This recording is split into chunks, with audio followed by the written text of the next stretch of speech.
Well, it's Mailbag Friday, and that means we're taking questions from Pitt fans today. Questions about, a lot of questions about transfers and NIL and stuff like that, but also questions about quarterbacks. And a very interesting question, actually, that wasn't submitted as part of the mailbag, but kind of came up yesterday in conversation on the message boards. And I thought it was pretty interesting. I thought we could talk about it here today just to bring that topic up and maybe see what you guys think. So we got a lot to cover here on this mailbag edition. It's what we do every Friday of the Morning Pit right here on youtube.com/Panther-Lair.com. Yeah, it's Friday. It's the Morning Pit, youtube.com/Panther-Lair.com. I'm Chris Peak from Panther-Lair.com. You see the website below, Panther-Lair.com, Pittsburgh.rivals.com, the most comprehensive source of Pitt sports news on the internet, football, basketball, and recruiting. Find it all at Panther-Lair.com and message boards to interact with hundreds and thousands of other Pitt fans. All day, every day, Pitt fans are talking about Pitt sports on Panther-Lair.com, Pittsburgh.rivals.com. And the message boards are lively. They're always very lively, but certainly they are lively right now. They're lively. I was going to say like this time of year, but it's really all year long. Pitt fans are talking to other Pitt fans about Pitt sports. If you are a Pitt fan, you like watching Pitt sports. That's probably like your number one thing. But second to that is like talking to other Pitt fans about Pitt sports, right? I mean, that's half the fun, if not more sometimes when things aren't going very well. Sometimes you can get a little bit of a little bit of a break by just interacting, talking to other Pitt fans. If you're feeling bad about something, talking to other Pitt fans about it can help you feel a little bit better. So it's a great place to hang out. I think it's the best online community of Pitt sports fans that you're going to find. Panther-Lair.com, Pittsburgh.rivals.com, and of course our YouTube channel right here, youtube.com/Panther-Lair.com. It's where we put all of our Pitt video content, these daily morning Pitt videos. Every day of the week, Monday through Friday, we do these videos. We have our weekly live show that we do every Wednesday night at 8 p.m. We do post-game shows, live post-game shows after every road basketball game. We do them after every football game and every road basketball game, which is always a lot of fun. Get a good crowd in here to hang out and talk about the game and what we all saw. And since it's on the road, we pretty much start right after the game ends. We did one after the Wake Forest game on Tuesday night. That was not very nice. We will have one after the Clemson game this Tuesday night. It won't be quite as late, which will be nice because that Wake Forest game with the 9 o'clock tip-off, we didn't start until around 11:15.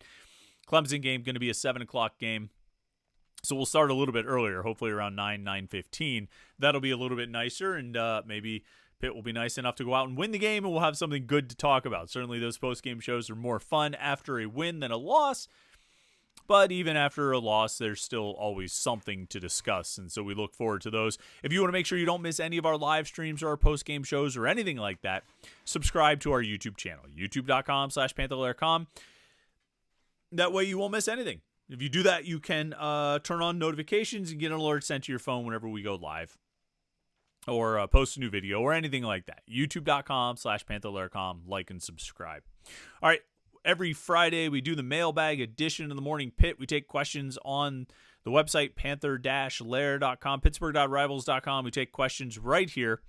And on the message board, the Between Fifth and Forbes message board, Pitt fans always come through with some good questions, and I always look forward to doing this. It's like I let you guys kind of pick the topics a little bit.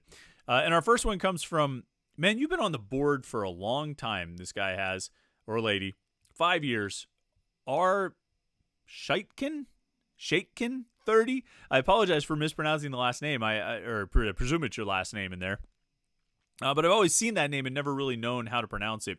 But the question is this. I've found it interesting that both Narduzzi and Coach Bell have said that Yarnell is the starting quarterback heading into the spring. Even in the Slovis and Dracovic transfer years, I don't remember the Pitt staff coming out and publicly giving a quarterback the top spot in the depth chart before spring ball, even though it was clear to pretty much everyone that Slovis would be the 2022 starter and that Dracovic would be the 2023 starter. Should we take anything from this? Bell said there will still be competition in the spring, but is it fair to expect movement at the top of the depth chart? Or phrasing it another way, how secure is Nate's spot atop the depth chart compared to the presumed starters as of spring 22 and spring 23? Well, I think one important difference, one key difference, and probably this is what the coaches would tell you, and they've said things kind of along these lines, but I think one key difference in the situation this year and this spring as opposed to last spring or the spring before, is that, last year Phil Dracovic wasn't coming out of, Phil Dracovic wasn't entering the 2023 spring camp having been the starter in 2022. Keaton Slovis didn't enter 2022 spring camp having been the starter in 2021. I guess, technically Nick Patty started the Peach Bowl, but it wasn't really like, that was because Kenny Pickett opted out of the bowl game. And so it wasn't really like, Patty had sort of earned the job and finished the season as the starter. And, obviously going into 2023, there was nobody who had really finished the season as a starter, whereas Nate Yarnell finished the 2023 season as the starter. He started the last couple of games, worked his way into that job, ultimately earned it after Phil Dracovic flamed out and Christian Bear had, turnover issues and interception issues, just ball security issues, because it wasn't just interceptions against Syracuse. He also fumbled in that game. But Nate Yarnell ascended to the top of the depth chart and finished the season at the top of the depth chart. And so I think the reason Pat Narduzzi and Cade Bell have both said Nate Yarnell is the number one quarterback entering spring camp is because that's where he finished the 2023 season. It sort of makes sense. It's one of those situations where it's Nate Yarnell's job until he loses it, and that's not necessarily damning with faint praise. But I don't think it's the same as entering 2019, 2020, 2021, where you knew Kenny Pickett was the guy because he had been the guy and he was going to continue to be the guy. And it would take something rather drastic and dramatic happening for him to not be the guy anymore. In the case of Yarnell, I don't think anybody was going to say, yeah, Kenny Pickett's the starter until somebody else unseats him. Which I distinctly remember Jim Chaney saying in 2015 about Chad Wojtek. Chad's the starter until somebody else beats him out. Nobody else has, so he's still the starter. I remember hearing that quote. I can still picture. Oh, this is one of the weirdest memories. But I've been asking for an opportunity to talk to Jim Chaney, and I think it was in training camp in 2015. And it just so happened that the time when I could sit down and talk to him was at lunchtime. And so we sat, this is when Pitt still dined over in the Steelers cafeteria. And so we sat in the Pitt now has its own cafeteria, the former Hall of Fame lounge or whatever they called it. So we sat in the Steelers cafeteria and Jim Chaney sat there with a plate of lo mein. And he sat there slurping up lo mein noodles. And I asked him about Chad Wojtek being the starter, and he's like, well, Chad's the starter until somebody beats him, and nobody's beaten him. I was like, I just remember thinking, boy, that doesn't seem like much of an endorsement. Now, I think they've been a little bit stronger in their endorsements of Nate Yarnell. Narduzzi and Bell have been a little bit stronger in their endorsements, but they're still saying effectively the same thing. He's the starter because he finished last season as the starter, and so he enters spring camp as the number one. Somebody always is going to enter spring camp as the number one quarterback. I mean, just boiling down to the very basic level of when they go out there for the first team rep, somebody's got to be the quarterback who walks out there with the first team offense. And so there's always a depth chart. And no matter how much they talk about competition or this job is open or that job is open, there's always a depth chart. There are ones, there are twos, there are threes. And maybe in the case of the quarterbacks, there are fours and there are fives. You'd like to see all those guys get work this spring, and I think they will to varying degrees. What it'll come down to, and I honestly believe this, and I believed it the last 2 years, but I probably believe it more than either one of those 2 years. Whoever plays the best will rise to the top of the depth chart. I don't think Pat Narduzzi is in position this year to play favorites. Not that he did or didn't in the previous years, but I think he really has to go with the quarterback who plays the best. And Cade Bell, coming in with brand new, fresh eyes, is going to go with the quarterback who plays the best. If that's Nate Yarnell, who's going to be the number one quarterback entering spring camp, then it is. If it's Veyer, then it is. If it's Ty Diefenbach, then it is. If it's Julian Duggar, then it is. If it's Eli Holstein, then it is. Whoever plays the best, whoever protects the ball, whoever can run the offense. And it's really going to be those two elements. Can you run the offense and can you protect the football? And I don't think you need to be a quarterback whisperer or a quarterback guru to be able to watch the team and say, this guy runs the offense better than that guy. The offense moves better with this guy than that guy. This guy doesn't turn the ball over. This guy only throws the ball to guys wearing the same jersey as him. That's the guy who's going to be the starter. And if it's Nate Yarnell who runs the offense the best and takes care of the football the best, then it's going to be him. And if it's Veer or if it's Diefenbach or it's Holstein or it's Doug or whoever it is, that's who's going to win it. So is it an open competition? I mean, this is always a bit of semantics, because I think what you're really talking about is a mindset and a mentality of, are the coaches open to truly seeing what they're seeing? That if you sit there and you watch and the guy you believe to be your number one has a crappy day or a crappy week or a crappy camp, and the guy who's 2 spots behind him has a great day or a great week or a great camp, are you open-minded enough to acknowledge that? Are you open-minded enough to accept it and say, okay, number 3 is playing better than number 1. Number 3 should probably move up. Number 5 is playing better than number 2. Number 4 is playing better than number, whatever it may be. Are you open-minded in acknowledging that? I think that's what ultimately constitutes an open competition. There is another element also where you've got to give guys opportunities, right? I mean, you've got to have, are you going to find out what Ty Diefenbach can do or Julian Duggar can do or Eli Holstein can do if you only give them opportunities with the 4th and 5th team wide receivers? Those guys should get a chance to throw to Konate Mumfield and Kenny Johnson and Gavin Bartholomew to show what they can actually do and how well they can actually run the offense. So that's why I think they've said Nate Yarnell is the number 1. That's what I think that's what I think constitutes an open competition, and it's what I think they will ultimately do this spring. I still think the betting favorite is probably Yarnell, but we'll see. That's what spring camp and training camp are for. Jay Lazinger says, we all know that football drives the bus, but do you think a school like Pitt, who is no longer a traditional football power, should put all of its NIL efforts into basketball, given how big of a difference 1 or 2 players can make on the court as opposed to the football field? So this is a question that comes up often. This is something worth considering, that people discuss and talk about. I think there are a few factors at play. I think there's a few variables. For one, you're right, 1 or 2 players can make a huge difference on the basketball court, because you're only playing 5 guys, right?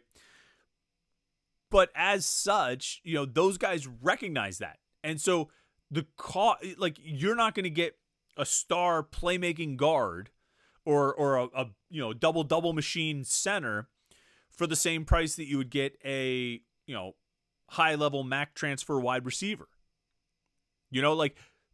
Those guys understand their value, and I think you may look at it and say, boy, we could get that guy. We would like to get that guy for whatever number. But there's a lot of schools out there, and there's Kentucky's and Tennessee's and UConn's. I don't know about UConn, but Texas A&M's, they're going to look at that guy, that star basketball player who could be the one that puts you over the top, and they're going to say, we would like that guy, and we'll give $300,000 more than Pitt is offering. And so that's where the market will kind of set itself. And so I think the per player money is going to be greater in basketball than it is in football. Now, what you're talking about is diverting all the resources toward basketball as opposed to football. And I get the idea, I get the premise, but I think everything benefits most when football is good. I think even basketball benefits. I think of it this way. If football succeeds, fan interest grows, fan excitement grows, fan motivation grows, fan support grows. And so if football succeeds, if football has a big year, and we've seen this play out, and Pitt could tell you about times where when football got some success or got some momentum, athletic department donations and contributions went up. So everybody did better because football was winning. And there was, to some extent, that happened with basketball as well in the 2000s. It's always been said to me that the Peterson Sports Complex, the football field or the baseball field and the soccer field and all that stuff was largely built with donations that were raised through the success of the basketball team in the 2000s. And so you get some of this there as well, but I think football can be the biggest driver. And even if, as you say, maybe Pitt's not a traditional football power anymore, if Pitt can have success on the football field, the athletic department is going to do better. But I think, things like the collective will see an increase in gifts and donations and memberships and contributions, which then can benefit basketball as well. I mean, that money can be used for NIL, endeavors on the basketball side in addition to football. So while I understand what you're getting at, I think I think you can do better overall if you are smart with your NIL resources when it comes to football. If you use them to build the football program and get more success there, I think you're going to ultimately gain more for the athletic department and for the collective from that success and from the enthusiasm it generates. SV Pig 1 says, what range of all Power 4 schools on the football side would you say Pitt's NIL efforts and budget rank in? On performance side, I would say we fall in 25 to 40 range most years, but where is the NIL positioned? So nobody knows, right? Nobody has like real concrete numbers on this. We've talked for a long time about the need for transparency, and we've talked for a long time about the need for, being able to actually know what some players are getting or what some teams are spending. I would say, based on what I've kind of been told and the general idea I get, the general sense I get from talking to different people in different areas here, is that within the ACC, Pitt is probably like no better than middle of the pack in terms of NIL, budget, NIL resources, NIL, efforts. Well, I shouldn't say efforts. The efforts are there. The efforts are there from Alliance 412 and the collective and those guys. In terms of the efforts of the money coming in, I would say Pitt is, middle of the pack in the ACC at best. And maybe not dead center or a step or two ahead. Probably a step or two behind the middle of the pack. I mean, you're talking about annually, just I think to be in the middle of the ACC, you're going to need like $3 million, $4 million, realistically. Just football, to be in the middle of the conference, plus another $2 or $3 million for basketball, probably.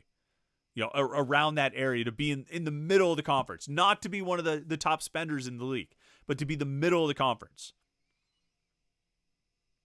That's the reality right now, as it seems. And who knows? The market changes every day. There is no market. Somebody said that to me. I was having a conversation with somebody yesterday, and I was talking about, wow, the market this or the market that, and they were like, there is no market. It's completely unfettered. It's completely untethered, and it's completely off the rails. There is no market. Numbers jump all over the place. It's craziness. It's chaos. But that's generally where you need to be or want to be. And I think Pitt is probably, right around that range or slightly under it. So that's just in the ACC. You project that out over the Power 4 conferences. Probably middle of the pack to slightly below middle of the pack would be my guess. But again, there's not a lot of transparency in these things. Spenges says, if Pitt, with this new assistant coaching staff, gets to another ACC championship game and makes the college football playoff, do you think Narduzzi becomes Pitt's first football coach for life? Do you mean as far as not going and taking another job, that coaching at Pitt until he retires? Sure. I guess if they go, what were the accomplishments you listed? They get to another ACC championship game and make the playoff. Yeah. If he makes the playoff in the next 2 years, 3 years, yeah, I think he's pretty much writing his own story at that point, although people were fickle sometimes. So I don't know, you and I would probably have to have a little more of a conversation about coach for life and what that means, Smenges. But yeah, he would be pretty well positioned if he were to have that kind of success. So great questions. Appreciate everybody who contributed. It was a lot of fun to take these questions as always. We only got 4 questions this week. Where were you guys? Come on, let's get a little bit better participation next week. Maybe I need to put up the thread a little bit sooner, but these were great questions. I think there were some interesting discussion topics to dive into. Always, it's always interesting to talk about the quarterbacks. It's always interesting to talk about NIL. And so I appreciate those questions for sure. You guys can bring the questions next week. We'll have another mailbag next Friday on the Morning Pit on youtube.com/Panther-Lair.com. Don't forget to like this video and subscribe. And also, of course, head over and check out the website, Panther-Lair.com, Pittsburgh.rivals.com for all the Pitt sports news and coverage. Well, that's coverage of the Virginia Tech game tomorrow night at the Peterson Event Center. We won't have a live post-game show, but we'll have video and game breakdowns and three-pointers and photos and all those things that we do on Panther-Lair.com. So stay tuned right there, Panther-Lair.com. Like and subscribe, youtube.com/Panther-Lair.com. And thanks for watching the videos this week. It's been a lot of fun doing them, as it always is. Win or lose, we have something to talk about, and enjoy doing it with you. So thanks for watching. Thanks for watching today's episode. Have a great Friday. Have a great weekend. And we will catch up with you on Monday morning for the Morning Pit right here on youtube.com/Panther-Lair.com.